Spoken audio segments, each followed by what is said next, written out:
Assalamualaikum warahmatullahi wabarakatuh. Saya Ratu Balkis dengan NIM 93-2022-081 akan menjelaskan tentang dasar-dasar elektronika, tentang komponen dasar. Yang pertama ada resistor, yaitu merupakan komponen yang berfungsi untuk menghambat dan mengatur arus listrik di dalam sebuah rangkaian elektronika. Satuan dari nilai resistor yaitu ohm. Lalu, adapun cara membaca gelang resistor seperti yang di samping. Untuk gelang yang pertama, kalau misalkan warnanya hijau, yaitu artinya nilainya 5. Untuk yang gelang kedua, kalau warna biru nilainya 6. Gelang yang ketiga, kalau warnanya jingga nilainya 10 pangkat 3. Kalau gelang keempat, itu kalau emas, itu nilai toleransinya 5%. Kalau warnanya perak, nilai toleransinya 10%. Lalu resistor ini juga memainkan peran penting dalam menciptakan pembagi tegangan yang digunakan untuk memberikan tingkat tegangan tertentu ke komponen. Nah, pembagi tegangan ini terdiri dari 2 atau lebih resistor yang dihubungkan secara seri dengan tegangan keluaran ditentukan oleh rasio resistansi. Nah, tegangan keluaran ini dapat dihitung dengan menggunakan hukum Ohm. Yang kedua ada kapasitor. Kapasitor adalah salah satu komponen elektronik yang digunakan dalam rangkaian listrik untuk menyimpan muatan listrik. Nah, kapasitor ini mampu menyimpan muatan listrik dalam bahan dielektrik di antara kedua konduktor yang terhubung ke sumber tegangan listrik. Adapun jenis-jenis kapasitor, yang pertama ada kapasitor keramik dengan bisa dipakai dalam komponen aplikasi audio ke RF. Yang kedua ada kapasitor tantalum, yaitu bedanya kalau tantalum ini memiliki kapasitas dan kepopuleran yang tinggi. Yang terakhir ada kapasitor elektrolit, yaitu bisa memberikan hasil suatu kapasitansi tinggi sampai di atas 1 mikrofarad. Lalu ada aplikasi kapasitor. Yang pertama itu untuk lampu kilat kamera. Nah, flash kamera elektronik ini kebanyakan menggunakan tabung flash xenon. Sebelum pengambilan gambar dilakukan, kapasitor internal diisi daya hingga beberapa ratus volt menggunakan sirkuit khusus di dalam kamera. Periode pengisian daya ini terkadang disertai dengan karakteristik kebisingan bernada tinggi. Setelah kapasitor terisi, flash disk ini siap digunakan. Saat tombol rana ditekan, maka kapasitor seketika dilepaskan melalui tabung sehingga menghasilkan pulsa arus yang sangat pendek. Energi dari kapasitor ini diubah menjadi kilatan cahaya dalam proses yang hanya berlangsung sekitar 1 milidetik, sehingga setelah lampu kilat digunakan diperlukan beberapa waktu, maka kapasitor akan terisi kembali sebelum bilikan berikutnya dapat diambil. Lalu yang ketiga, komponen dasar ada induktor. Induktor adalah komponen elektronika pasif yang digunakan untuk menyimpan energi dalam bentuk medan magnet.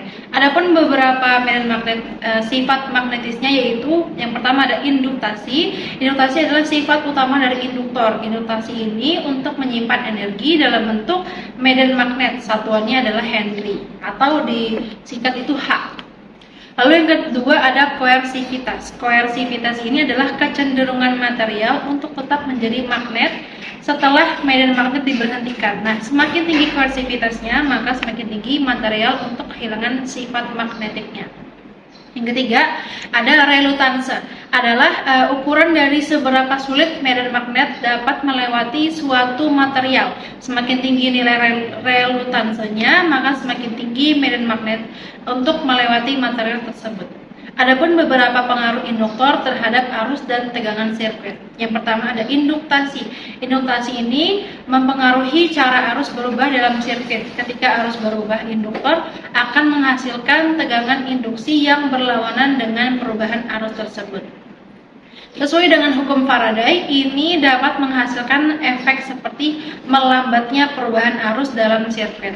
Lalu yang kedua ada impedansi, yaitu induktor memiliki impedansi atau hambatan dalam domain frekuensi dalam sirkuit AC.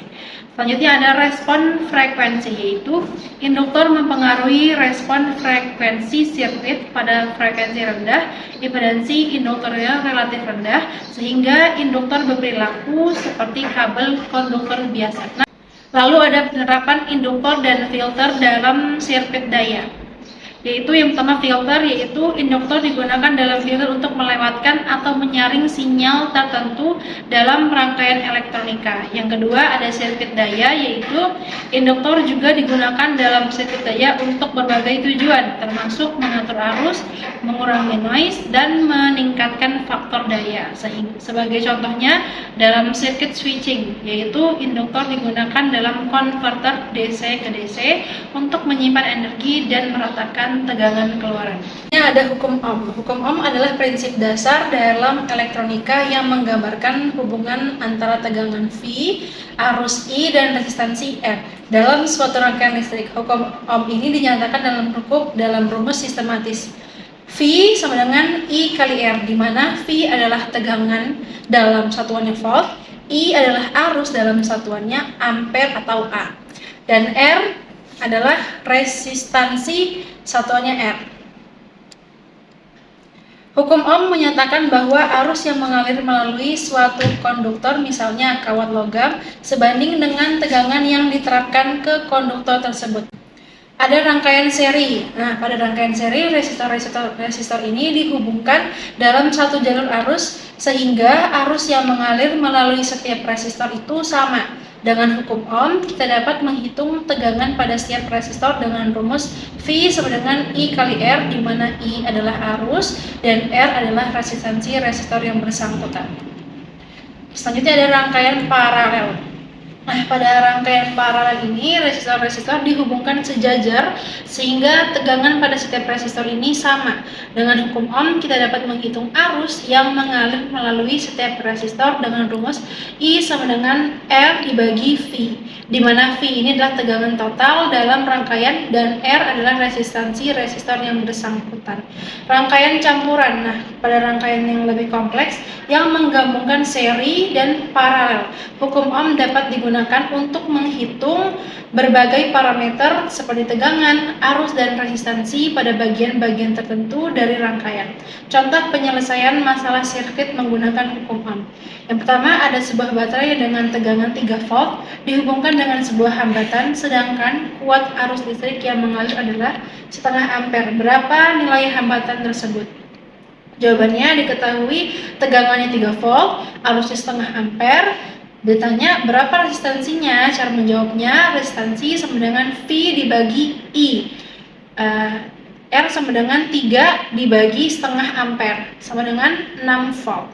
Jadi nilai hambatannya adalah 6 volt. Selanjutnya ada analisis sirkuit DC atau direct current. Yang pertama, menganalisis sirkuit arus searah menggunakan metode hukum Ohm dan hukum Kirchhoff. Analisis arus DC ini menggunakan hukum Ohm dan hukum Kirchhoff adalah pendekatan yang umum dalam pemecahan masalah listrik. Berikut adalah langkah-langkah umum. Yang pertama, yaitu identifikasi komponen, yaitu tentunya semua komponen dalam sirkuit seperti resistor, sumber arus, misalnya baterai, dan sumber tegangan seperti generator. Yang kedua ada rangkai sirkuit. Rangkai sirkuit sesuai dengan diagram yang diberikan atau yang Anda buat sendiri. Yang ketiga, tentukan arah arusnya. Tentukan arah arus pada setiap loop dalam sirkuit. Biasanya arus dianggap mengalir dari terminal positif ke negatif. Lalu pada sumber arus atau baterai atau sumber tegangan.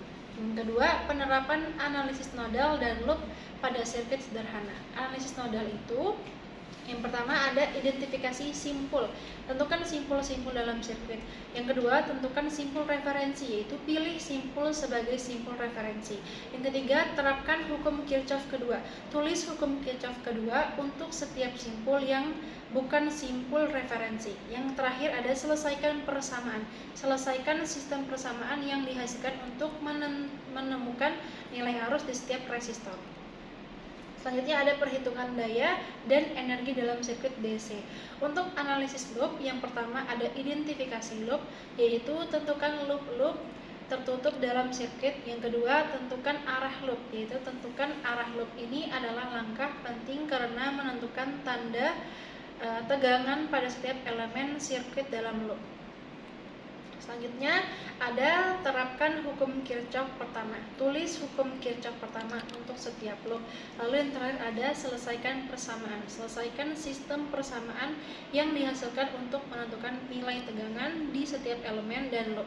Yang terakhir ada analisis sirkuit AC, yaitu konsep arus bolak-balik AC dan nilai efektifnya. Lalu ada hukum Ohm untuk AC, yaitu menyatakan bahwa tegangan pada resistor adalah hasil perkalian antara arus yang mengalir dan resistansinya dalam domain kompleks dengan rumus V sama dengan I kali R. Lalu ada hukum Kirchhoff untuk tegangan. Hukum Kirchhoff untuk tegangan juga berlaku pada sirkuit AC. Lalu ada hukum Kirchhoff untuk arus, yaitu untuk hukum Kirchhoff untuk arus juga berlaku pada sirkuit AC. Jumlah arus yang dimasuk ke dalam simpul ini harus sama dengan jumlah arus yang keluar dari simpul dalam domain kompleks. Selanjutnya ada pengertian frekuensi dan fasa dalam konteks sirkuit AC. Dalam konteks sirkuit AC, frekuensi ini merujuk pada jumlah siklus gelombang sinusoidal yang terjadi dalam 1 detik. Sedangkan fasa mengacu pada perbedaan waktu antara dua gelombang sinusoidal atau perbedaan sudut antara dua gelombang sinusoidal dalam satu siklus. Adapun hubungan antara frekuensi, periode, dan panjang gelombang. Frekuensi, periode, dan panjang gelombang ini dia saling terkait dalam konteks gelombang sinusoidal. Yang pertama ada frekuensi, lambangnya itu F, merupakan jumlah siklus gelombang yang terjadi dalam 1 detik, diukur dalam satuan Hertz. Yang kedua ada periode atau T, itu merupakan waktu yang diperlukan untuk satu gelombang sinusoidal atau dihitung dalam satuan detik second. Yang ketiga ada panjang gelombang atau lambda, ini merupakan jarak fisik dari satu titik puncak gelombang ke puncak berikutnya. Merupakan panjang gelombang di sinusoidal dapat dihitung dengan menggunakan rumus lambda sama dengan V bagi F. Yang terakhir ada hubungan antara ketiganya adalah sebagai berikut. Frekuensi F dan periode T adalah kebalikan satu sama lain, yaitu F sama dengan 1 per T. Sementara itu panjang gelombang lambda bergantung pada frekuensi F dan kecepatan gelombang V dengan rumus lambda sama dengan V dibagi F. Jadi semakin tinggi frekuensi, semakin pendek periode dan panjang gelombangnya. Sekian dari saya Ratu Balkis, kurang lebihnya mohon dimaafkan. Assalamualaikum warahmatullahi wabarakatuh.